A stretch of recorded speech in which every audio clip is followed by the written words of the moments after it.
गो. Sir, आपल्या माध्यमातून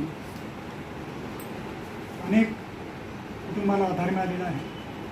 अनेक गुणी मुलं आहेत, शिक्षणाभिमुख त्यांचं शिक्षण वाढलेलं होतं, त्यांना आपण बळ देण्याचं काम केलेलं आहे. आपल्या ज्ञाती बांधवांना बळ देत असताना आपल्याकडे येणारा माणूस कोणतंही प्रशासकीय काम होणार असेल तर तो कोणत्या विचाराचा आहे, तो कोणत्या जातीतून आलेला आहे, त्याच्या श्रद्धास्थान काय हे न पाहता हा माणूस आहे आणि याची सेवा करणं हे माझं काम आहे. या भावनेतून आपण जे काम उभं केलं हे काम निश्चितच पुढच्या पिढीसाठी प्रेरणादायी असणार आहे.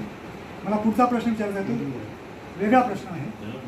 आपलं हे पाषाणातील झरा जे आहे, आपल्या 83व्या वाढदिवसाच्या निमित्ताने आपण प्रसिद्ध केलेलं आहे, स्वकथन आहे.